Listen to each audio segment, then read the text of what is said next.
I did a video recently about live bidding on the courier exchange. And of course it's done very well, these videos always do. And it's just me sitting there pricing out how much I would charge for jobs. And I've said all the way along, it's involved. Driving lorries is involved. It pays good money, but it's involved. If you want to try in a van, a lot easier. But if you do want to get started in a lorry, I'm going to break down what it is you need.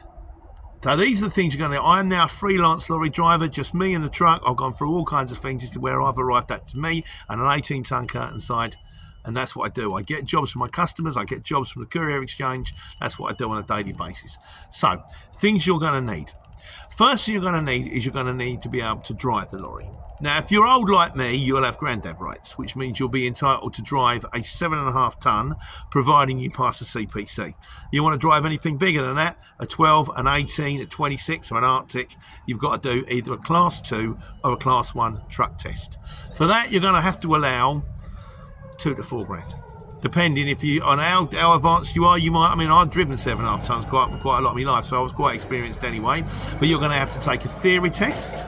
You're going to have to do a medical, and you're going to have to do a practical test. You get all 3 of them done, and they'll give you a Class 2 or a Class 1 licence. So now you can drive a truck. Now, before you can actually take that truck out on the road, however, you're going to need to do. You're going to have an operator's licence. Now, this is the licence you need to run a lorry. This has got nothing to do with driving it.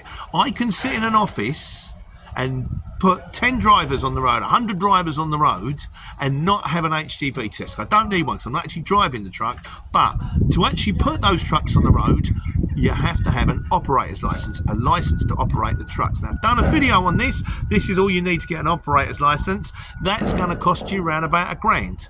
It's going to cost you... you have to fill out the form online. Don't go to anybody. You don't need to. It's very user friendly.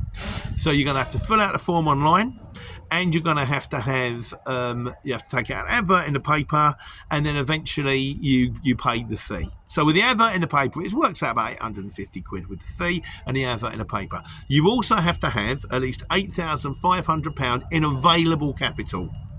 So they know that if that lorry breaks down, you're not going to go, I got the money to fix the brakes, keep running anyway.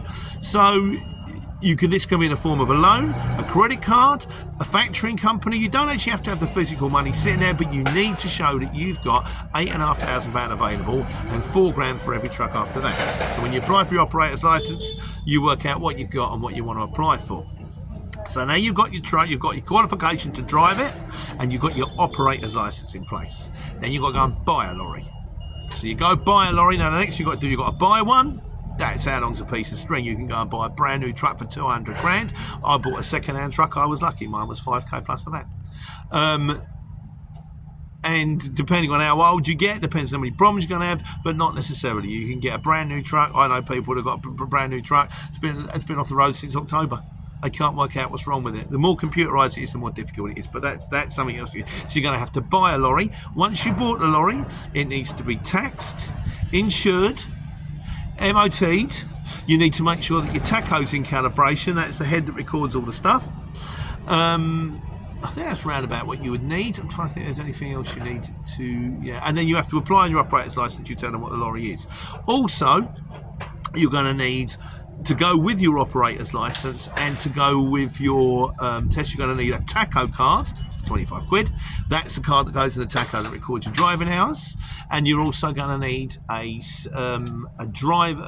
operator's card that reads a tacho head, that kind of thing. So you need to be able to drive the truck. You need to be able to get an operator's licence. You need to buy, tax, and insure the truck. And to get a truck, to get the operator's licence, you're going to need a few other things as well. I mean, I've done the video, but just give you the Johnny and John version. You're going to need somewhere to park it. You're going to need the finances, which we've already discussed, to do it. You're going to need a transport manager.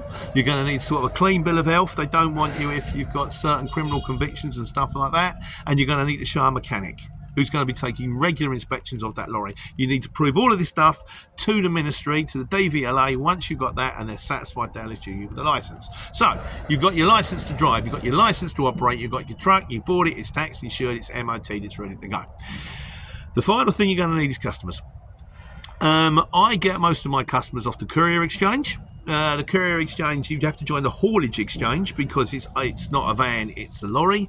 That's going to cost you I think at the moment about £2,200 a year.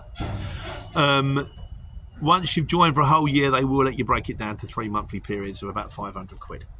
That's where I get the majority of my jobs. That's what that last video on bidding on the courier exchange, that's where it came from. Failing that, you can get your own customers. You can do this. I did a video on how to get your own customers as well. You can doorstep people. You can Google ads. It's expensive, but you can do it. You might have mates. You can talk to people, word of mouth, that kind of thing. But these are the things you need. So once you've got all that in place, you've got your license to drive, you've got your license to operate, you've got your lorry, which is kosher and ready to go, you've got your courier exchange. You will have to do an exam for that, but it's Mickey Mouse. It only takes about an hour. It's quite straightforward. You're good to operate, and then you go and take money. Now the last thing you're going to need, unless you've got a factoring company, you're going to need enough money to run for 2 months, because on average people will pay 30 days or 45 days from invoice or from end of month. So if I do a job on the 1st of January, there's a chance if it's 45 days end of month that I won't see that money until the middle of March. Now that depends on you, how much your bills in. You've got to pay your mortgage bills, your gas, electric, your heating, your kids' shoes. So if you're looking at it, you've got to have the money for the test, $2 to $4 grand. You've got to have the money for the operator's license, call that another grand. You've got to have the money for the CX to get your customers, that's another two and a bit grand. And then you've got to have enough money to show that you can get the operator's license, that could be 8.5k. And then you've got enough money in the bank so that you can run, and that's including diesel, for 2 months. It's involved, it's expensive and it's involved, but it does take good money. You know, when I was showing you how much I'm bidding for, I'm making good money and I'm happy. And it's a lot less aggravation in a van because they load you with forks. They don't load you with like, you don't turn up at property and they turn and go, right, you just got to shift those 100 bales of wood. Normally it's open up the curtains, 9 pallets go with the forks, over go the straps, drive it an hour and a half down the road, off come the straps, thank you very much. There's your money in 2.5 months' time. So that's what you will need if you want to be a freelance truck driver. There are other ways around it, there are different ways to go, I am sure. That's the way that I did it. Any questions or any debate, anything you'd like to add, please put it in the comments. In the meantime, if you do decide to go for it, I wish you the very best of luck, and I hope you take care and take money.